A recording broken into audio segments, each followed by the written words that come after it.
ಸರ್ಕಾರಿ ನೌಕರ ಸಂಘದಿಂದ ಪ್ರತಿ ವರ್ಷ ಮಾಡುವಂಥ ಈ ಕಾರ್ಯಕ್ರಮ ಮಾರ್ಚ್ ತಿಂಗಳಲ್ಲಿ ಮಾಡಬೇಕಾಗಿತ್ತು. ಕಾರಣಗಳು ಗೊತ್ತಿದೆ, ಸೆಷನ್ ನಡೀತಾ ಇತ್ತು, ಹಾಗಾಗಿ ಪೋಸ್ಟ್ಪೋನ್ ಮಾಡಿ ಇವತ್ತು ಈ ಕಾರ್ಯಕ್ರಮ ನಡೆಸ್ತಾ ಇದ್ದೇವೆ. ಈ ಕಾರ್ಯಕ್ರಮನ ಉದ್ಘಾಟನೆ ಮಾಡಲಿಕ್ಕೆ ಬಂದಿರುವಂಥ ಈ ನಾಡಿನ ಹೆಮ್ಮೆಯ, ದಕ್ಷ, ಪ್ರಾಮಾಣಿಕ, ಕ್ರಿಯಾಶೀಲ, ರಚನಾತ್ಮಕ ಮತ್ತು ಅದರಲ್ಲೂ ಸರ್ಕಾರಿ ನೌಕರ ಸ್ನೇಹಿ ಅಧಿಕಾರಿ ಆಗಿರುವಂಥ ನಮ್ಮ ಹೆಮ್ಮೆಯ ಮುಖ್ಯ ಕಾರ್ಯದರ್ಶಿಗಳು ಡಾಕ್ಟರ್ ಶಾಲಿನಿ ರಜನೀಶ್ ಅವರು ಈ ಕಾರ್ಯಕ್ರಮಕ್ಕೆ ಬಂದಿದ್ದಾರೆ. ನಿಜವಾಗ್ಲೂ ಮಹಿಳಾ ದಿನಾಚರಣೆಗೆ ನಾವು ಯಾರ್ಯಾರೋ ಸ್ಫೂರ್ತಿ, ಯಾರ್ಯಾರೋ ಆದರ್ಶ, ನಮ್ಗೆ ಯಾರ್ಯಾರೋ ರೋಲ್ ಮಾಡಲ್ ಅಂತೀವಿ. ನಮ್ಮ ಸರ್ಕಾರಿ ನೌಕರರಿಗೆ ನಮ್ಮ ಶಾಲಿನಿ ಮೇಡಮ್ ರೋಲ್ ಮಾಡಲ್. ಹಾಗಾಗಿ ಇವತ್ತು ಅವ್ರು ಬಂದಿರೋದು ತುಂಬ ಸಂತೋಷವನ್ನು ತಂದಿದೆ. ಅವರ ನೇತೃತ್ವದಲ್ಲಿ, ಅವರ ಜೊತೆಗೆ ನಮ್ಮ ಸಂಘ, ನಮ್ಮ ನೌಕರರು, ಮಹಿಳಾ ನೌಕರರು ಪ್ರಾಮಾಣಿಕವಾಗಿ ಸಪೋರ್ಟ್ ಮಾಡೋದ್ರ ಮೂಲಕ ಖಂಡಿತ ಅವರ ಹೆಸರು ಇಡೀ ದೇಶದಲ್ಲಿ ಗೌರವಿಸುವ ರೀತಿಯಲ್ಲಿ ನಾವು ಕೆಲಸವನ್ನು ಮಾಡ್ತೇವೆ ಅನ್ನುವಂಥ ಭರವಸೆಯನ್ನ ಮೇಡಮ್ನವ್ರಿಗೆ ನಾನು ಈ ಸಂದರ್ಭದಲ್ಲಿ ಹೇಳ್ತಾ ಮತ್ತೊಮ್ಮೆ ಅವ್ರಿಗೆ ಧನ್ಯವಾದಗಳನ್ನು ಸಲ್ಲಿಸ್ತಾ ಇದ್ದೇನೆ. ಈ ಕಾರ್ಯಕ್ರಮಕ್ಕೆ ಮುಖ್ಯ ಅತಿಥಿಗಳನ್ನ ಕರೆಸ್ಬೇಕಂತ ಯೋಚನೆ ಮಾಡ್ತಾ ಇದ್ದೀನಿ. ನಾನು ಬಹಳ ವರ್ಷಗಳಿಂದ ವುಮೆನ್ಸ್ ಕಮಿಷನ್ ಚೇರ್ಮನ್ ಅವರಿವರೆಲ್ಲ ಕೂಡ ತುಂಬಾ ಹತ್ರದಿಂದ ನೋಡಿದ್ದೇವೆ, ತಿಳ್ಕೊಂಡಿದ್ದೇವೆ. ಬಹುಶಃ ಇಡೀ ರಾಜ್ಯವನ್ನ ಮಹಿಳೆಯರಿಗಾಗಿ, ಮಹಿಳೆಯರ ಸಬಲೀಕರಣಕ್ಕಾಗಿ, ಅವರ ಏಳಿಗೆಗಾಗಿ, ಅವರ ಅಭ್ಯುದಯಕ್ಕಾಗಿ ಸರ್ಕಾರಿ ನೌಕರ ಮಹಿಳೆಯರು ಒಳಗೊಂಡಂತೆ ಅವರ ಪರವಾಗಿ ಕೆಲಸವನ್ನು ಮಾಡ್ತಾ ಇರುವಂತವ್ರು ಇತ್ತೀಚಿನ ದಿನಗಳೆಲ್ಲ ನೋಡಿದಾಗ ಡಾಕ್ಟರ್ ನಾಗಲಕ್ಷ್ಮಿ ಚೌಧರಿ ಅವರು ಅನ್ನುವಂಥದ್ದನ್ನ ಬಹಳ ಅಭಿಮಾನದಿಂದ ಹೇಳಲಿಕ್ಕೆ ನಾನು ಬಯಸ್ತೇನೆ. ಅವರು ಇವತ್ತು ಈ ಕಾರ್ಯಕ್ರಮಕ್ಕೆ ಬಂದಿರೋದು ತುಂಬಾ ಸಂತೋಷವನ್ನು ತಂದಿದೆ. ಇಡೀ ರಾಜ್ಯವನ್ನು ಸುತ್ತುತ್ತಾ ಇದ್ದಾರೆ, ಸಾಕಷ್ಟು ಜಾಗೃತಿಯನ್ನು ಮೂಡಿಸ್ತಾ ಇದ್ದಾರೆ, ಮಹಿಳೆಯರ ಸಮಸ್ಯೆಗಳಿಗೆ ಧ್ವನಿಯಾಗಿ ನಿಲ್ತಾ ಇದ್ದಾರೆ. ಖಂಡಿತ ಅವರ ಸೇವೆ ಅನನ್ಯವಾಗಿರುವಂಥದ್ದು. ಈ ಸಮಾಜಕ್ಕೆ ಇನ್ನಷ್ಟು ಕೂಡ ಒಳ್ಳೆ ಸೇವೆಗಳನ್ನು ಅವ್ರು ಕೊಡ್ಲಿ ಅನ್ನುವಂಥ ಒಂದು ಪ್ರಾರ್ಥನೆ ಮಾಡ್ತಾ ಮಾನ್ಯರಿಗೆ ಕೂಡ ಗೌರವಪೂರ್ವಕವಾಗಿರುವಂತಹ ಸ್ವಾಗತವನ್ನು ಬಯಸ್ತಾ ಇದ್ದೇನೆ. ಹಾಗೆ ಈ ಒಂದು ಸೆಲೆಬ್ರಿಟಿಗಳನ್ನು ಕರೆಸ್ಬೇಕು ಈ ಕ್ಷೇತ್ರದಲ್ಲಿ. ಅವರು ನಮ್ಮ ಪೊಲೀಸ್ ಅಧಿಕಾರಿ ಅವರ ಮಗಳು, ನಮ್ಮ ಸರ್ಕಾರಿ ನೌಕರರ ಮಗಳು, ಹಾಗಾಗಿ ಅವ್ರನ್ನ ಕೂಡ ಕರೆಸ್ಬೇಕು. ಈ ಫಿಲ್ಮ್ ಆಕ್ಟರ್ಗಳನ್ನ ನಮ್ಮ ಅಧ್ಯಕ್ಷ ಇಲ್ಲೇ ಇದ್ದಾರೆ ಅಮೃತ್ ರಾಜು, ಅವರೆಲ್ಲ ಕೂಡ ಜಯಪ್ರದ ಲೆವೆಲ್ಗೆಲ್ಲ ಕರೆಸ್ಬಿಟ್ಟಿದ್ದಾರೆ. ಈಗ ನೆಕ್ಸ್ಟ್ ಇಯರ್ ಮಾಧುರಿ ದೀಕ್ಷಿತ್ ಕರೆಸ್ತಾರಂತೆ. ಅಷ್ಟೆಲ್ಲ ಕೊಟ್ಟು ಕರೆಸ್ಲಿಕ್ಕೆ ನಮ್ಮ ಹತ್ರ ಹಣ ಇಲ್ಲ, ಯಾಕಂದ್ರೆ ಗೊತ್ತು ನಿಮ್ಗೆಲ್ಲ ಕಮರ್ಷಿಯಲ್ ಆಗ್ಬಿಟ್ಟಿದೆ ಎಲ್ಲ. ಬಹುಶಃ ನಾನು ಸಪ್ತಮಿ ಗೌಡ ಅವ್ರಿಗೆ ರಿಕ್ವೆಸ್ಟ್ ಮಾಡಿದೆ, ಈ ತರ ಪ್ರೋಗ್ರಾಮ್ ಇದೆ ಅಂದ್ರೆ ಅವ್ರು ಒಂದೇ ಮಾತಾಡ್ಲಿಲ್ಲ ರೀ, ನಾವು ಬರ್ತೀನಿ ಸರ್ ಅಷ್ಟೇ ಅಂತ ಒಂದೇ ಮಾತು ಹೇಳಿದ್ರು. ಇದು ಇವತ್ತಿನ ನಾಡಿಗೆ ಬೇಕಾಗಿರುವಂತದ್ದು. ಇವತ್ತು ಹೇಗಾಗಿದೆ ಅಂದ್ರೆ ಅವ್ರ ಎದುರುಗಡೆ ಹೇಳಲಿಕ್ಕೆ ಬಯಸ್ತೇನೆ, ನಮ್ಗೇನು ಹಿಂದೆ ಮುಂದೆ ಇಲ್ಲ. ಅವ್ರ ಅಪಾಯಿಂಟ್ಮೆಂಟ್ ತಗೊಳ್ಳೋದೇ ತುಂಬಾ ಕಷ್ಟ. ಅವರೇ ಒಂದ್ ರೀತಿ ಯಾವ ತರದ ವ್ಯವಸ್ಥೆಗಳು, ಬಹುಶಃ ಯಾವುದೇ ನಿರೀಕ್ಷೆಗಳಿಲ್ಲದೆ ನಮ್ಮ ನೌಕರರು, ನಮ್ಮ ತಂದೆ ಕೂಡ ಎಂಪ್ಲಾಯ್ಸ್ ಇದ್ದಾರೆ. ನಾನು ಕಾಂತಾರ ಮೂವಿನಲ್ಲಿ ಹೀರೋಯಿನ್ ಆಗಿ ಕೆಲಸ ಮಾಡಿ ಹೆಸರು ಮಾಡಿದ್ದೇನೆ. ಖಂಡಿತ ನಾನು ಒಂದು ಮೆಸೇಜ್ ಕೊಡ್ತೇನೆ ಅಂತೇಳಿ ಪ್ರೀತಿಯಿಂದ ಬಂದಿದ್ದಾರೆ. ಸಪ್ತಮಿ ಗೌಡ ಅವರಿಗೆ ನಾನು ಧನ್ಯವಾದಗಳನ್ನು ಸಲ್ಲಿಸ್ತಾ ಇದ್ದೇನೆ. ಹಾಗೆ ನಮ್ಮ ಯಶೋಧಮ್ಮನವರು ಉಪಾಧ್ಯಕ್ಷರಿದ್ದಾರೆ, ಹಾಗೆ ಉಮಾ ಅವರಿದ್ದಾರೆ ಉಪಾಧ್ಯಕ್ಷರು, ನಿರುಪಮ್ ಅವರು ಸಂಘಟನಾ ಕಾರ್ಯದರ್ಶಿ, ಶೋಭಾರಾಣಿ ಅವರಿದ್ದಾರೆ, ಹಾಗೆ ಸುಮತಿ ಅವರಿದ್ದಾರೆ. ಬಹುಶಃ ನಾನು ಈ ವೇದಿಕೆಯಲ್ಲಿ ನಾವು ಮೇಲೆ ಬರ್ತಾ ಇರಲಿಲ್ಲ, ಈ ಸಲ ಪ್ಲಾನ್ ಮಾಡಿದ್ದೀವಿ ಮೇಡಮ್, ಇದು ಮಹಿಳೆಯರೇ ಕೂತ್ಕೊಳ್ಬೇಕು ನಾವು ಕೆಳಗೆ ಅಂತ ಹೇಳಿ. ಮೇಡಮ್ ನನಗೆ ಬಿಡ್ಲಿಲ್ಲ, ನಾವು ಕೆಳಗಡೆ ಕೂತ್ ಮೇಡಮ್ ಬರ್ಬೇಕಂತ ಹೇಳಿದಕ್ಕೆ ನಾವು ಕೂಡ ಮೇಲೆ ಬಂದ್ವಿ. ಯಾಕೆಂದ್ರೆ ಒಂದು ವಿಶೇಷವಾಗಿ ಮಾಡೋಣ.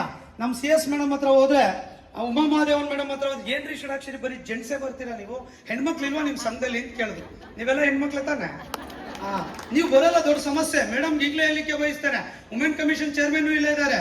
ಮೇಡಮ್ ಇವ್ರಿಗೆ ಎಷ್ಟು ಸ್ಕೋಪ್ ಕೊಡ್ತೀವಿ, ಇಂಪಾರ್ಟೆನ್ಸ್ ಅಂದ್ರೆ ಊಹೆ ಮಾಡ್ಕೊಳ್ಳಿಕ್ಕೆ ಕೂಡ ಸಾಧ್ಯ ಇಲ್ಲ. ಹೇಳ್ತೇನೆ, ಬರೋದೇ ಇಲ್ಲ ಮೇಡಮ್ ಯಾರು ಸಂಘಕ್ಕೆ. 4-5 ಜನ ಬಿಟ್ರೆ 122 ಜನ ಇದ್ದಾರೆ, ಬರೋದಿಲ್ಲ ಮೇಡಮ್ ಇವರು. ಬಟ್ ನಾವು ಅದಂತೇಳಿ ಬಿಡ್ತಾ ಇಲ್ಲ, ಇವ್ರ ಪರವಾಗಿ ಕೂಡ ನಾವು ಕೆಲಸವನ್ನು ಮಾಡ್ತಾ ಇದ್ದೇವೆ. ಅದು ನಿಮ್ಮ ಮಾಹಿತಿಗಿಲ್ಲ ಅಂದ್ರೆ ಷಡಾಕ್ಷರಿ ಮಹಿಳಾ ವಿರೋಧಿ ಅಂತ ಕಂಪ್ಲೇಂಟ್ ಹೇಳೋರು ನಿಮ್ ಜೊತೆ ಇದ್ದಾರೆ. ಈ ಮಾಹಿತಿಯನ್ನು ಕೂಡ ಹೌದನ್ರಿ, ನಮ್ ವಿರೋಧಿ ಅಂದ್ರೆ ಎಸ್ ನೋಡಿ ಮೇಡಮ್, ಇವರೇ ನಿಮಗೆ ಐ ವಿಟ್ನೆಸ್. Thank you. ಹಾಗಾಗಿ ಅವರು ಕೂಡ ಈ ಸಂದರ್ಭದಲ್ಲಿ ಇದ್ದಾರೆ. ಹಾಗೆ ರಾಜ್ಯ ಸಂಘದ ಎಲ್ಲ ಪದಾಧಿಕಾರಿಗಳು, ಜಿಲ್ಲಾಧ್ಯಕ್ಷರು, ಬೆಂಗಳೂರು ನಗರ ರಾಜ್ಯ ಪರಿಷತ್ ಸದಸ್ಯರು, ಪುರುಷ ನೌಕರು ಭಾಗವಹಿಸಿದ್ದೀರಾ. ನಿಮಗೆ ಕೂಡ ಚಪ್ಪಾಳೆ ಮೂಲಕ ನಾನು ಸ್ವಾಗತವನ್ನ ಬಯಸ್ತೇನೆ. ನಮ್ಮ ಅಮೃತ್ ರಾಜ್ ಅವರು BBMP ಅಧ್ಯಕ್ಷರು, ರಮೇಶ್ ಸಂಘ ಅವರು ಸಚಿವಾಲಯ ನೌಕರ ಸಂಘದ ಅಧ್ಯಕ್ಷರು ಕೂಡ ಅತಿಥಿಗಳಾಗಿ ಬಂದಿದ್ದಾರೆ, ಸ್ವಾಗತ ಬಯಸ್ತೇನೆ. ನಮ್ಮ ರೇಣುಕಾದೇವಿ ಅವರು ಚಾಮರಾಜನಗರ ಜಿಲ್ಲಾ ಮಹಿಳಾ ಅಧ್ಯಕ್ಷರು ಕೂಡ ಇಡೀ ರಾಜ್ಯದಲ್ಲಿ ಒಬ್ಬರಿದ್ದಾರೆ, ಅವರು ಕೂಡ ಬಂದಿದ್ದಾರೆ, ಅವರಿಗೆ ಕೂಡ ನಾನು ಸ್ವಾಗತವನ್ನು ಬಯಸ್ತಾ ಈ ಕಾರ್ಯಕ್ರಮದ ಒಂದೆರಡು ಸಂಗತಿಗಳನ್ನು ಪ್ರಸ್ತಾಪ ಮಾಡಲಿಕ್ಕೆ ಬಯಸ್ತೇನೆ. ನಾವು ಯಾಕೆ ಈ ತರದ ಕಾರ್ಯಕ್ರಮಗಳನ್ನು ಮಾಡ್ತಾ ಇದ್ದೇವೆ ಅಂದ್ರೆ, ಎಲ್ಲ ಸಂಘಟನೆಗಳಲ್ಲಿ, ಎಲ್ಲ ಆರ್ಗನೈಸೇಷನ್ಗಳಲ್ಲಿ ಮತ್ತೆ ಬೇರೆ ಬೇರೆ ವಿಂಗ್ಗಳಲ್ಲಿ ಕೂಡ ಈ ಮಾರ್ಚ್ ತಿಂಗಳಲ್ಲಿ ಮಹಿಳಾ ದಿನಾಚರಣೆಯನ್ನು ಮಾಡ್ತಾರೆ. ನಾವು ರಾಜ್ಯದ ಅಧ್ಯಕ್ಷ ಆದ್ಮೇಲೆ ಪ್ರತಿ ತಾಲೂಕು, ಪ್ರತಿ ಜಿಲ್ಲೆ ಮತ್ತೆ ರಾಜ್ಯ ಸಂಘದಲ್ಲಿ ಪ್ರತಿ ವರ್ಷ ಮಹಿಳಾ ದಿನಾಚರಣೆಯನ್ನ ಕಡ್ಡಾಯವಾಗಿ ಯಶಸ್ವಿಯಾಗಿ ಈ ರೀತಿ ಮಾಡ್ತಾ ಇರೋದು ರಾಜ್ಯ ಸರ್ಕಾರಿ ನೌಕರ ಸಂಘ ಅನ್ನೋದನ್ನ ಬಹಳ ಅಭಿಮಾನದಿಂದ ಹೇಳಲಿಕ್ಕೆ ಬಯಸ್ತೇನೆ. ಬಹುಶಃ ಹೆಣ್ಣು ಮಕ್ಕಳಿಗೆ ಗೌರವ ಕೊಟ್ರೆ ಅದು ಇಡೀ ರಾಷ್ಟ್ರಕ್ಕೆ ಕೊಟ್ಟಂತ ಗೌರವ ಅನ್ನುವಂಥದ್ದನ್ನ ಈ ಸಮಾಜ ಒಪ್ಕೊಂಡಿದೆ, ನಾವು ಕೂಡ ಒಪ್ಕೊಂಡಿದ್ದೇವೆ. ಹೆಣ್ಣನ್ನ ನಾವು ಭೂಮಿ ತಾಯಿಗೆ ಹೋಲಿಸ್ತೇವೆ, ನದಿಗೆ ಹೋಲಿಸ್ತೇವೆ, ಒಂದು ಶಕ್ತಿಯ ಸ್ವರೂಪದ ಸಂಕೇತವಾಗಿ ಹೆಣ್ಣನ್ನ ಹೋಲಿಸ್ತಾ ಇದ್ದೇವೆ. ಬಹುಶಃ ಇವತ್ತು ಹೆಣ್ಣಿನ ಈ ಒಂದು ವಿಚಾರದ ಸಂದರ್ಭದಲ್ಲಿ ತೆಗೆದುಕೊಂಡ್ರೆ ಭಗವದ್ಗೀತೆಯಲ್ಲಿ ಹೇಳ್ತಾರೆ, ಯತ್ರ ನಾರ್ಯಸ್ತು ಪೂಜಂತೆ ರಮಂತೆ ತತ್ರ ದೇವತಾ ಅಂತೇಳಿ. ಎಲ್ಲಿ ಹೆಣ್ಣು ಮಕ್ಳು ಇರ್ತಾರೋ ಅಲ್ಲಿ ದೇವತೆಗಳೇ ಇರ್ತಾರೆ ಎನ್ನುವಂಥದ್ದು ಇದರ ತಾತ್ಪರ್ಯ ಆಗಿದೆ. ಆ ಕಾರಣಕ್ಕಾಗಿ ನೀವು ಕೇವಲ ಹೆಣ್ಣಲ್ಲ, ನೀವು ದೇವತೆಗಳು ಅನ್ನುವಂಥದ್ದನ್ನ ನೀವು ಕೂಡ ಅರ್ಥ ಮಾಡ್ಕೊಳ್ಬೇಕು ಅನ್ನುವಂಥದ್ದನ್ನ ಈ ಸಂದರ್ಭದಲ್ಲಿ ಹೇಳಲಿಕ್ಕೆ ನಾನು ಬಯಸ್ತೇನೆ. ಬಹುಶಃ ಒಂದು ಉತ್ತಮ ಸಮಾಜ ನಿರ್ಮಾಣ ಆಗಬೇಕಾದ್ರೆ ಅದರಿಂದ ಒಂದು ದೈತ್ಯ ಶಕ್ತಿ ಇರುತ್ತೆ, ಅದರಿಂದ ಒಂದು ಶಕ್ತಿ ಇರ್ತದೆ. ಆ ಶಕ್ತಿ ಯಾರು ಅಂತ ಹೇಳಿದ್ರೆ ಮಹಿಳೆಯರು ಅನ್ನುವಂಥದ್ದನ್ನ ಈ ಸಂದರ್ಭದಲ್ಲಿ ಹೇಳಲಿಕ್ಕೆ ನಾನು ಬಯಸ್ತಾ ಇದ್ದೇನೆ. ಬಹುಶಃ ಮಹಿಳೆಯರಿಗೆ ಗೌರವ ಕೊಟ್ಟಂತ ಸಮಾಜದಲ್ಲಿ ಸಾಕಷ್ಟು ಯಶಸ್ಸುಗಳನ್ನ ಕೂಡ ನಾವು ಕಾಣಲಿಕ್ಕೆ ಸಾಧ್ಯ ಆಗ್ತದೆ. ಬಹುಶಃ ಅನೇಕ ಸಂದರ್ಭಗಳಲ್ಲಿ ಇವತ್ತು ಸಾಕಷ್ಟು ಯಶಸ್ಸುಗಳನ್ನ ಸಾಧಿಸಿ ಇವತ್ತು ಸಮಾಜಮುಖಿಯಾಗಿ ಮಹಿಳೆ ಕೂಡ ಕೆಲಸವನ್ನು ಮಾಡ್ತಾ ಇದ್ದಾರೆ. ಮಹಿಳೆ ಈ ಸಮಾಜದ ಜ್ಞಾನ, ಈ ಮಹಿಳೆ ಈ ಸಮಾಜದ ವಿಜ್ಞಾನ, ಮಹಿಳೆ ಈ ಸಮಾಜದ ತಂತ್ರಜ್ಞಾನ, ಮಹಿಳೆ ಈ ಸಮಾಜದ ಉದಾರತೆಯಾಗಿ ಕೂಡ ಕೆಲಸ ಮಾಡ್ತಾ ಇರುವಂತದ್ದು ನಮ್ಗೆಲ್ಲ ಕೂಡ ಸಂತೋಷವನ್ನು ತಂದಿದೆ. ಇವತ್ತು ಮಹಿಳೆಯರು ಸಾಮಾನ್ಯವಾಗಿ ನಾವೇನೂ ಇಲ್ಲ, ನಮ್ಗೇನು ಕೂಡ ಆಗೋದಿಲ್ಲ ಅನ್ನುವಂಥದ್ದನ್ನ ತಾವೆಲ್ಲ ಕೂಡ ಅರ್ಥ ಮಾಡ್ಕೊಳ್ತಾ ಇದ್ದೀರಾ. ಬಹುಶಃ ಆಗಿಲ್ಲ.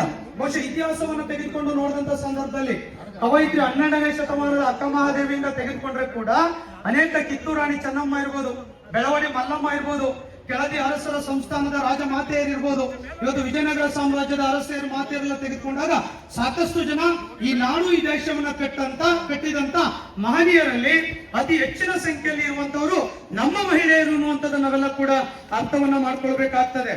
ಬಹುಶಃ ಮಹಿಳೆ ಇವತ್ತಿನ ಜ್ಞಾನ ವಿಜ್ಞಾನದ ಕ್ಷೇತ್ರದಲ್ಲಿ ಕೂಡ ಇವತ್ತು ಭೂಮಿಯಿಂದ ಹಿಡಿದು ಆಕಾಶದವರೆಗೆ ಇವತ್ತು ಮಹಿಳೆ ಹೋಗುವಂತ ರೀತಿಯಲ್ಲಿ ಇವತ್ತು ನಮ್ಮ ನಡುವೆ ಇರುವಂತದನ್ನ ನಾವ್ಯಾರು ಕೂಡ ಮರೆಯಲಿಕ್ಕೆ ಸಾಧ್ಯ ಇಲ್ಲ.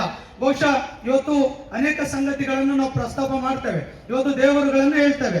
ಇವತ್ತು ದೇವರುಗಳನ್ನ ಹೋದ್ರೆ ವರಲಕ್ಷ್ಮಿ ಯಾರು ಅಂತ ಹೇಳಿದ್ರೆ ಅದು ಮಹಿಳಾ ದೇವತೆ, ಚೌಡಮ್ಮ ಯಾರು ಅಂದ್ರೆ ಅದು ಮಹಿಳಾ ದೇವತೆ, ಇವತ್ತು ಸರಸ್ವತಿ ಯಾರು ಅಂತ ಹೇಳಿದ್ರೆ ಅದು ಮಹಿಳಾ ದೇವತೆ. ನಾವು ಪ್ರತಿದಿನ ಪೂಜೆಗಳನ್ನು ಮಾಡ್ತೇವೆ.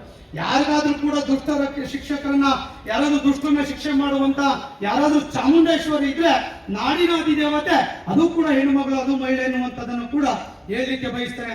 ಇವತ್ತು ನದಿಗಳ ವಿಚಾರವನ್ನು ತೆಗೆದುಕೊಳ್ಳಿ, ಗೋದಾವರಿ ಇರ್ಬೋದು, ಹೇಮಾವತಿ ಇರ್ಬೋದು, ಕಪಿಲೆ ಇರ್ಬೋದು, ಕಾವೇರಿ ಇರ್ಬೋದು, ನರ್ಮದಾ ಇರ್ಬೋದು, ಗಂಗಾ ಇರ್ಬೋದು, ಈ ನಾಡಿಗೆ ಬೆಳಕನ್ನ ಕೊಡುವಂತ, ಈ ನಾಡಿಗೆ ಬದುಕನ್ನ ಕೊಡುವಂತ, ರೈತರ ಬದುಕನ್ನು ಹಸನು ಮಾಡುವಂತದ ನದಿಗಳ ಹೆಸರುಗಳನ್ನು ಬಹುಪಾಲು ತೆಗೆದುಕೊಂಡ್ರೆ ಅದು ಮಹಿಳೆಯರ ಹೆಸರಿನಲ್ಲಿದೆ.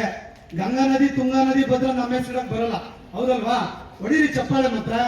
ಹಾಗಾಗಿ ಇದೆಲ್ಲದರಲ್ಲೂ ಕೂಡ ಮಹಿಳೆ ಸಾಕಷ್ಟು ಯಶಸ್ಸನ್ನು ಗಳಿಸಿರೋದನ್ನ ಇವತ್ತು ಯಾವತ್ತೂ ಕೂಡ ಮರೀಲಿಕ್ಕೆ ಸಾಧ್ಯ ಇಲ್ಲ.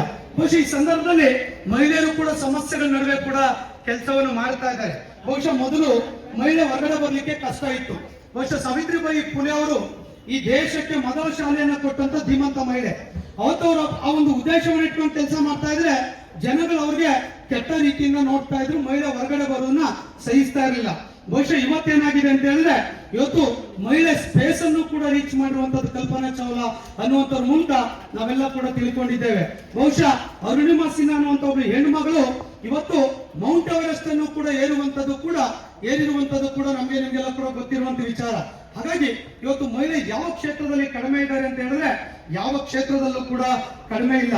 ಇವತ್ತು ಗ್ರಾಮ ಪಂಚಾಯತ್ ಮೆಂಬರ್ ಇಂದ ಹಿಡಿದು MLA ಇಂದ ಹಿಡಿದು MP ಇಂದ ಹಿಡಿದು ಚೀಫ್ ಮಿನಿಸ್ಟರ್ ಆಗಿದ್ದಾರೆ. ಈ ದೇಶದಲ್ಲಿ ರಾಜ್ಯಗಳಲ್ಲಿ ಈ ದೇಶದ ಪ್ರಧಾನಮಂತ್ರಿಗಳಾಗಿದ್ದಾರೆ, ಈ ದೇಶದ ರಾಷ್ಟ್ರಪತಿಗಳು ಕೂಡ ಆಗಿದ್ದಾರೆ.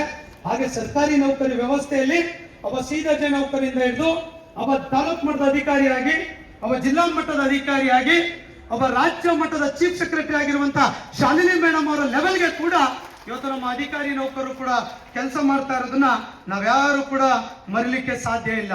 ಹಾಗಾದ್ರೆ ಇಷ್ಟೇ ಸಾಕೆ ಅವ್ರಿಗೆ ಅವಕಾಶಗಳು ಅಂತ ಹೇಳಿದ್ರೆ ಅವಕಾಶಗಳು ಇನ್ನೂ ಕೂಡ ಬೇಕಾಗ್ತದೆ. ಹಾಗೆ ಬಹಳ ಕಡೆ ನಾನು ಹೇಳ್ತಾ ಇರ್ತೇನೆ, ದೇವರು ನಮ್ಗೆ ವರನೂ ಕೊಡೋದಿಲ್ಲ, ಶಾಪನೂ ಕೊಡೋದಿಲ್ಲ, ಅವಕಾಶಗಳನ್ನ ಮಾತ್ರ ಕೊಡ್ತಾರೆ. ಬಹುಶಃ ನಾಗಲಕ್ಷ್ಮಿ ಮೇಡಮ್ ಅವ್ರಿಗೆ ಅವಕಾಶ ಸಿಕ್ಕಿದೆ, ಶಾಲಿನಿ ಮೇಡಮ್ ಅವ್ರಿಗೆ ಅವಕಾಶ ಸಿಕ್ಕಿದೆ. ಅವಕಾಶಗಳನ್ನ ಯಾವ ರೀತಿಯಾಗಿ ಸದ್ಬಳಕೆಯನ್ನ ಮಾಡ್ಕೊಂಡಿದ್ದಾರೆ ಎನ್ನುವಂಥದ್ದು ಬಹಳ ಮುಖ್ಯ. ನಮ್ಮ ಮಹಿಳಾ ಅಧಿಕಾರಿ ನೌಕರೆಲ್ಲ ಹೇಗಿದ್ದೇವೆ ಅಂದ್ರೆ ಸರ್ಕಾರಿ ನೌಕರಿ ಸಿಕ್ತು ಅಂದ್ರೆ ಆಫೀಸು ಮನೆ ಅಷ್ಟೇ, ಅದು ಬಿಟ್ಟು ಏನೂ ಕೂಡ ಗೊತ್ತಿಲ್ಲ. ಹೌದಲ್ಲ? ನಗ್ತಾ ಇದೀರ ಅಂದ್ರೆ ಅದು ಸತ್ಯ ಅಂತ ಕೂಡ ಇದೆ. ಹೊರಗಡೆ ಬದುಕಿದೆ, ಹೊರಗಡೆ ಪ್ರಪಂಚ ಇದೆ, ಹೊರಗಡೆ ಸಮಾಜ ಇದೆ, ಸಮುದಾಯ ಇದೆ, ವ್ಯವಸ್ಥೆ ಇದೆ, ಸಮಸ್ಯೆಗಳಿದೆ. ಆ ಸಮಸ್ಯೆಗಳ ಜೊತೆ ನಾನು ಕೂಡ ಹೆಜ್ಜೆ ಹಾಕ್ಬೇಕು ಅನ್ನುವಂತ ಯಾರ್ಯಾರಿಗೆ ಚಿಂತನೆಗಳು ಬರ್ತದೆ ಅವರೆಲ್ಲ ಈ ತರ ಲೀಡರ್ ಆಗ್ಲಿಕ್ಕೆ ಸಾಧ್ಯ. ಇವರೇ ನಮ್ಗೆ ಸಾಕ್ಷಿ ಅನ್ನುವಂತ ಮಾತನ್ನ ಈ ಸಂದರ್ಭದಲ್ಲಿ ನಮ್ಗೆ ಕೂಡ ಹೇಳಲಿಕ್ಕೆ ನಾನು ಬಯಸ್ತೇನೆ. ನೀವು ಕೂಡ ಇವತ್ತಿನ ವ್ಯವಸ್ಥೆಯಲ್ಲಿ ನನ್ನ ಕಚೇರಿ, ನನ್ನ ಆಫೀಸ್ ಅಷ್ಟೇ ಸೀಮಿತ. ಯಾರೋ ಆರ್ಟಿನಲ್ಲಿ ಮಾಹಿತಿ ಕೇಳ್ತಾರೆ, ಟೆನ್ಷನ್ ಮಾಡ್ಕೊಳ್ತೀರಾ. ಯಾರೋ ಪಬ್ಲಿಕ್ ಒಂದು ಗಲಾಟೆ ಮಾಡ್ತಾನೆ, ಟೆನ್ಷನ್ ಮಾಡ್ಕೊಳ್ತೀರಾ. ಆತರ ಮಾಡ್ಕೊಳ್ಳುವಂತದ್ದಲ್ಲ. ಪ್ರತಿಯೊಬ್ಬರು ಕೂಡ ಕಿತ್ತೂರು ರಾಣಿ ಚೆನ್ನಮ್ಮನಂತ ಶಕ್ತಿ ಇರುವಂತ ಮಹಿಳೆಯರು ನಮ್ಮ ಆಡಳಿತ ವ್ಯವಸ್ಥೆಯಲ್ಲಿ ಇದ್ದಾರೆ. ಅದನ್ನು ತೋರಿಸುವಂತ ಕೆಲಸವನ್ನು ನೀವೆಲ್ಲರೂ ಕೂಡ ಮಾಡಬೇಕಾಗಿರುವಂತ ದಿನ ಕೂಡ ಇವತ್ತಿದೆ. ಹಾಗಾಗಿ ನೀವೆಲ್ಲ ಕೂಡ ಕೀಳರಿಮೆಯನ್ನು ಬಿಟ್ಟು ಸಮಾಜಮುಖಿಯಾಗಿ ಚಿಂತನೆಗಳನ್ನು ಮಾಡಿ, ಹೊರಗಡೆ ನಾನು ಬದುಕಿದೆ, ಸಮಾಜ ಇದೆ, ಅದರಲ್ಲಿ ಕೂಡ ನಾನು ಒಂದು ಭಾಗ ಆಗಬೇಕು. ಈ ನಾಡಿನಲ್ಲಿ ಹುಟ್ಟಿದ್ದೇನೆ, ಈ ದೇಶದ ಪ್ರಜೆ ಆಗಿದ್ದೇನೆ, ಈ ಸಮಾಜದ ಒಂದು ಭಾಗ ಆಗಿದ್ದೇನೆ, ಈ ಆಡಳಿತ ವ್ಯವಸ್ಥೆಯಲ್ಲಿ ಕೆಲಸ ಮಾಡ್ತಾ ಇದ್ದೇನೆ, ನಂದು ಕೂಡ ಈ ಸಮಾಜಮುಖಿಯಾಗಿ ಕೆಲಸಗಳು ಇರಬೇಕು ಅನ್ನುವಂತ ಕಾರಣಕ್ಕಾಗಿ ಆ ತರದ ಕೆಲಸಗಳನ್ನು ಮಾಡಿದ್ರೆ ನಿಜವಾಗಿಯೂ ಕೂಡ ನಮ್ಮ ಸರ್ಕಾರಿ ನೌಕರಾಗಿದ್ದಕ್ಕೆ ಕೂಡ ಸಾರ್ಥಕತೆ ಬರುತ್ತೆ. ಬಹುಶಃ ಮೇಡಮ್ ಅವರು, ಶಾಲಿನಿ ಮೇಡಮ್ ಅವರು ಫೇಸ್ಬುಕ್ ನೋಡ್ಕೊಳ್ಳಿ, ರಿಪೋರ್ಟ್ ತಗೊಳ್ಳಿ, ಸ್ಟೇಟಸ್ ಚೆಕ್ ಮಾಡಿ. ಎಲ್ಲೆಲ್ಲಿ ಇರ್ತಾರೆ ಮೇಡಮ್? ಬೆಳಗ್ಗೆ ವಾಕ್ ಮಾಡ್ತಾರೆ, ಜಾಗ್ ಮಾಡ್ತಾರೆ, ಯೋಗ ಮಾಡ್ತಾರೆ, ಪಬ್ಲಿಕ್ ಪ್ರೋಗ್ರಾಮ್ಗೆ ಹೋಗ್ತಾರೆ, ಮೀಟಿಂಗ್ ಅಟೆಂಡ್ ಮಾಡ್ತಾರೆ, ಕೋರ್ಟ್ ಕೇಸ್ ಅಟೆಂಡ್ ಮಾಡ್ತಾರೆ, ನಮ್ ಸಮಸ್ಯೆ ಕೇಳ್ತಾರೆ, ನಿಮ್ ಸಮಸ್ಯೆ ಕೇಳ್ತಾರೆ, BLO ಡ್ಯೂಟಿ ಹಾಕಿದ್ರೆ ಎಕ್ಸಾಮ್ಷನ್ ಕೊಡಿಸ್ತಾರೆ, ಎಲೆಕ್ಷನ್ ಸೆನ್ಸಸ್ ಹಾಕಿದ್ರೆ ಎಕ್ಸಾಮ್ಷನ್ ಕೊಡಿಸ್ತಾರೆ. ನಿಮ್ ಸಮಸ್ಯೆ ಕೇಳಬೇಕು. ಈಗ ಕೇಳ್ತಾ ಇದ್ರು ಮೇಡಮ್ ಎಕ್ಸಾಮ್ಷನ್ ಕೊಡಿ ಅಂತ ಕೇಳ್ತಾ ಇದ್ವಿ. ಇವತ್ತಿನ ಪ್ರೋಗ್ರಾಮ್ಗೆ ಕೂಡ ಎಕ್ಸಾಮ್ಷನ್ ಅನ್ನ ಮೇಡಮ್ ಅವ್ರು ಕೊಟ್ಟಿದ್ದಾರೆ. ನೋಡಿ ಎಷ್ಟು ಸಮಸ್ಯೆಗಳಿದೆ. ಹಾಗಾಗಿ ಇದೆಲ್ಲ ಸಮಸ್ಯೆಗಳಿಗೆ ಕೂಡ ಮೇಡಮ್ ಅವರು ನಮ್ಗೆ ಸಾಕ್ಷಿಯಾಗಿ ನಿಂತಿದ್ದಾರೆ. ಅವರು ಕೂಡ ಒಬ್ರು ಹೆಣ್ಣು ಮಗಳು, ಅವ್ರ ಕೆಲಸ ಮಾಡ್ತಾ ಇದ್ದಾರೆ, ನಾವ್ಯಾಕೆ ಮಾಡ್ಲಿಕ್ಕೆ ಆಗ್ತಾ ಇಲ್ಲ? ಇದು ಚರ್ಚಿತ ವಿಷಯ ಆಗ್ಬೇಕು ಇವತ್ತು. ಅರುಣಿಮಾ ಸಿನ್ಹಾ ಅನ್ನುವಂತವಳು ವಿಕಲಚೇತನ ಮಹಿಳೆ ಅಂತ ಮೌಂಟ್ ಎವರೆಸ್ಟ್ ಅನ್ನ ಏರಿ ಬಂದು ಇವತ್ತು ನಮ್ಗೊಂದು BLO ಡ್ಯೂಟಿಗೆ ಹಾಕಿದ್ರೆ, ಸೆನ್ಸರ್ ಡ್ಯೂಟಿಗೆ ಹಾಕಿದ್ರೆ, ಸರ್ ಹಾರ್ಟ್ ವೀಕ್ ಆಗ್ಬಿಟ್ಟಿದೆ ಸರ್ ಅಂತ ಹೇಳಿ. ಸೆನ್ಸರ್ ಡ್ಯೂಟಿಗೆ ಹಾಕ್ತಿದ್ರೆ ಹಾರ್ಟ್ ವೀಕ್ ಆಗ್ಬಿಡುತ್ತೆ, ಬರ್ದಿರೋ ಕಾಯಿಲೆಗಳೆಲ್ಲ ಬರ್ಲಿಕ್ಕೆ ಪ್ರಾರಂಭ ಆಗ್ತದೆ. ಹಾಗಾಗಿ ಈ ಎಲ್ಲ ಸವಾಲುಗಳು, ಸಮಸ್ಯೆಗಳು ನಮ್ಮ ನಡುವೆ ಇದೆ. ಅದಕ್ಕೆ ಪರಿಹಾರ ಕಲ್ಕೊಳ್ಳುವಂತ ಜವಾಬ್ದಾರಿ ಕೂಡ ಇದೆ. ಬಹುಶಃ ಮೇಡಮ್ ಅವ್ರಿಗೆ ನಾನು ಸ್ಪೆಷಲ್ ಥ್ಯಾಂಕ್ಸ್ ಹೇಳ್ತೇನೆ. 2021ರಲ್ಲಿ ಬಹುಶಃ ಇದೇ ವೇದಿಕೆಯಲ್ಲಿ ವಂದಿತಾ ಶರ್ಮಾ ಮೇಡಮ್ ಅವರಿದ್ರು. ಅವ್ರು ACS ಆಗಿ ವೇದಿಕೆಯಲ್ಲಿ 2021ರಲ್ಲಿ ಬಂದಿದ್ರು. ನಾನು ಅವಾಗ ಹೇಳಿದೆ, ಮೇಡಮ್ ಮುಂದಿನ ವರ್ಷ ತಾವು ಚೀಫ್ ಸೆಕ್ರೆಟರಿ ಆಗ್ತಾ ಇದ್ದೀರಾ. ಈ ರಾಜ್ಯದಲ್ಲಿ ಹೆಣ್ಣು ಮಕ್ಕಳಿಗೆ ಸೆಂಟ್ರಲ್ ಗವರ್ಮೆಂಟ್ ಅಲ್ಲಿ ಇದೆ, ಹೆಣ್ಣು ಮಕ್ಕಳು ತಮ್ಮ ಮಕ್ಕಳನ್ನು ನೋಡ್ಲಿಕ್ಕೆ 6 ತಿಂಗಳ ಕಾಲ ಶಿಶುಪಾಲನಾ ರಜೆ ಕೊಡ್ಲಿಕ್ಕೆ ಅವಕಾಶ ಇದೆ, ಕೊಡ್ಬೇಕು, ನೀವು ಚೀಫ್ ಸೆಕ್ರೆಟರಿ ಆಗ್ತೀರಾ ಅಂತ ಕೂಡ ನಾವು ಹೇಳಿದ್ವಿ. ಹಾಗಾಗಿ ಹೇಳಿದ್ಮೇಲೆ ಅವರ ಕೆಲಸವನ್ನ ಮಾಡಿಕೊಟ್ಟು ನಮ್ಗೆ ಧನ್ಯತೆಗಳನ್ನು ಸಲ್ಲಿಸಿದ್ದಾರೆ. ಇಲ್ಲಿಂದ ಅವರಿಗೆ ಚಪ್ಪಾಳೆಯನ್ನು ನಾವು ಸಲ್ಲಿಸ್ತಾರೆ. ಹಾಗೆ ಮೇಡಮ್ ACS ಇದ್ರು, ಶಾಲಿನಿ ಮೇಡಮ್. ಅದರಿಂದ ಕೂಡ ಅವರು ಕೂಡ ಈ ಕಾರ್ಯಕ್ರಮಕ್ಕೆ ಬಂದಿದ್ರು. ಆ ಸಂದರ್ಭದಲ್ಲಿ ಒರಿಸ್ಸಾ ಗವರ್ಮೆಂಟ್ 2024ರಲ್ಲಿ ಒಂದು ಆದೇಶವನ್ನ ಮಾಡಿದ್ರು. ಯಾರು ಮಹಿಳಾ ನೌಕರಿದ್ದಾರೆ ಪ್ರತಿ ಮಾಸಿಕ ರಜೆಗಳನ್ನ ತಿಂಗಳಿಗೆ ಒಂದು ರಜೆ ಕೊಡಬೇಕು ಅನ್ನುವಂಥದ್ದು ಕೂಡ ಇತ್ತು. ಮೇಡಮ್ ಅವರಿಗೆ ಕೂಡ ವೇದಿಕೆಯನ್ನು ನಾನು ಅಪೀಲ್ ಮಾಡಿದ್ದೆ, ಮೇಡಮ್ ಮುಂದಿನ ವರ್ಷ ನೀವು ಬರೋದ್ರಲ್ಲಿ ಚೀಫ್ ಸೆಕ್ರೆಟರಿ 100 ಆಗ್ತೀರಾ ಅಂತ ಈ ವೇದಿಕೆಯಲ್ಲಿ ಹೇಳಿದ್ದೆ. ಅವರು ಕೂಡ ಚೀಫ್ ಸೆಕ್ರೆಟರಿ ಆಗಿ ಈ ಆರ್ಡರ್ನ ಮಾಡಿಕೊಟ್ಟಿದ್ದಾರೆ. ಅವರಿಗೆ ಕೂಡ ನಾವು ಚಪ್ಪಾಳೆ ಮೂಲಕ ಅಭಿನಂದನೆಗಳನ್ನು ಸಲ್ಲಿಸ್ತೇವೆ. ಮನೆ ಇನ್ವಿಟೇಷನ್ ಕೊಡಕ್ ಹೋದಾಗ ಹೇಳಿದ್ರು ಅವರು, ನೀವು ಷಡಾಕ್ಷರಿ ಚೀಫ್ ಸೆಕ್ರೆಟರಿ ಆಗ್ತೀರಾ ಅಂತ ಹೇಳಿ ಆಗಿದ್ದೀವಿ, ಮುಂದೇನು ಅಂತ ಹೇಳಿದ್ರು. ಹಾಗಾಗಿ ನಾನು ಹೇಳಿದೆ, ಮೇಡಮ್ ಮುಂದೆ MLA MP ಮಿನಿಸ್ಟರ್ ನೀವು ಆಗಲ್ಲ, ನಮಗೆ ಗೊತ್ತು, ಸಾರ್ವಜನಿಕ ಬದುಕಿನಲ್ಲಿ ನೀವು ಮಾಡ್ಲಿಕ್ಕೆ ಬೇಕಾದಷ್ಟು ಅವಕಾಶ ಇದೆ, ಅವಕಾಶ ಭಗವಂತ ಕೊಡ್ಲಿ ಅಂತ ಪ್ರಾರ್ಥನೆಯನ್ನು ನಿಮ್ ಚಪ್ಪಾಳೆ ಮೂಲಕ ನಾನು ಅವ್ರಿಗೆ ಹೇಳಲಿಕ್ಕೆ ನಾನು ಬಯಸ್ತಾ ಇದ್ದೇನೆ. ಅದ್ರ ಜೊತೆ ಈ ಎರಡೂ ಕೆಲಸ ಮಾಡೋದ್ರ ಜೊತೆ ಮೇಡಮ್ ಇನ್ನೊಂದು ಥ್ಯಾಂಕ್ಸ್ ಅನ್ನ ಹೇಳ್ಬೇಕು. ನೀವೆಲ್ಲ ಇದರ ಕ್ಯಾಶ್ ಯೋಜನೆ ಮಹಿಳಾ ನೌಕರಿಗೆ ಮೇಡಮ್ ಇಲ್ಲಿಗೆ 90 ವರ್ಷಗಳಾದ್ರೂ ಕೂಡ ಮಹಿಳಾ ನೌಕರ ತಂದೆ ತಾಯಂದಿರಿಗೆ ಫ್ರೀ ಟ್ರೀಟ್ಮೆಂಟ್ ಸಿಗ್ತಾ ಇರಲಿಲ್ಲ. ಆ ಫ್ರೀ ಟ್ರೀಟ್ಮೆಂಟ್ ನಿಮ್ಮ ತಂದೆ ತಾಯಂದಿರಿಗೆ ಆ ಕ್ಯಾಶ್ ಯೋಜನೆಗೆ, ಅವ್ರಿಗೆ ತಮ್ಮ ಮಕ್ಕಳುಗಳು ನೋಡ್ಕೊಳ್ಳಲ್ಲ, ಬೇರೆ ಬೇರೆ ಕಾರಣಗಳಿರುತ್ತೆ, ಅವ್ರಿಗೂ ಕೂಡ ನಿಮ್ಮ ತಂದೆ ತಾಯಂದಿರಿಗೆ ಮಹಿಳಾ ನೌಕರಿಗೆ ಉಚಿತವಾದ ಚಿಕಿತ್ಸೆ ಕೊಡಬೇಕು ಅನ್ನುವಂತ ಕಾನೂನನ್ನ ಕ್ಯಾಬಿನೆಟ್ಗೆ ತಂದು ಆದೇಶವನ್ನ ಕಳೆದ ಅಕ್ಟೋಬರ್ ತಿಂಗಳಿಂದ ಜಾರಿಗೆ ತಂದವರು ನಮ್ಮ ಶಾಲಿನಿ ಮೇಡಮ್ ಹಾಗೂ ಮಾನ್ಯ ಮುಖ್ಯಮಂತ್ರಿಗಳು ಅಂದ್ರೆ ನಂಗೆ ತಪ್ಪಾಗ್ಲಿಕ್ಕಿಲ್ಲ. ಹೀಗೆ ಸಾಕಷ್ಟು ನಮ್ಮ ಪರವಾಗಿ ಕೂಡ ಅವರು ಕೆಲಸವನ್ನ ಮಾಡಿದ್ದಾರೆ. ಅದ್ರ ಜೊತೆ ನಮ್ಗೆ ಕೂಡ ಮೇಡಮ್ ಮತ್ತೆ ಚೀಫ್ ಸೆಕ್ರೆಟರಿ ಬಂದಿದ್ದಾರೆ.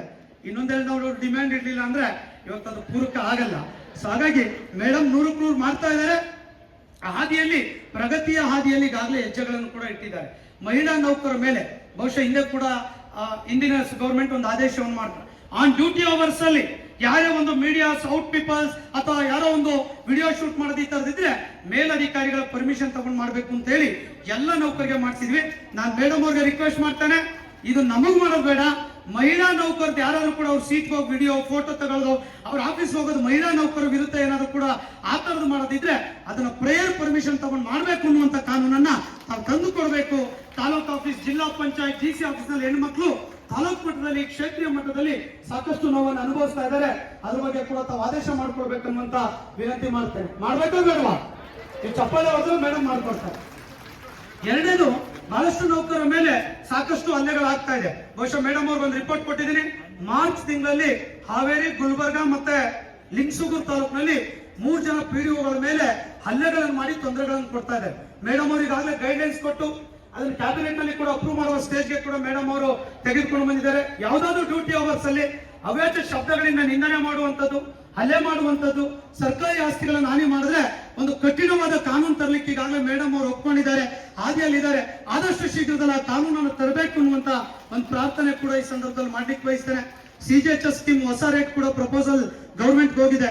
ಆ ಹೊಸ ರೇಟ್ 2025 CGHS ರೇಟ್ ಅನ್ನ ಅಪ್ರೂವ್ ಮಾಡಿ ಕೊಟ್ರೆ ನಾವೆಲ್ಲ ಪ್ರತಿ ತಿಂಗಳು ಕಾಂಟ್ರಿಬ್ಯೂಷನ್ ಈಗಾಗಲೇ ಕೊಡ್ತಾ ಇದ್ದೇವೆ. 6 ತಿಂಗಳಾಗಿದೆ. ಅದನ್ನು ಕೂಡ ಜಾರಿಗೆ ಆದಷ್ಟು ಬೇಗ ತರಬೇಕು. ಮತ್ತೆ ಇನ್ನೊಂದು ಪ್ರಮುಖವಾದ ವಿಚಾರ ಮೇಡಮ್, ಇದು 4ನೇ ವಿಷಯ, ಇದು ಪ್ರಮುಖವಾದ ವಿಚಾರ, NPS OPS ಆಗಬೇಕು.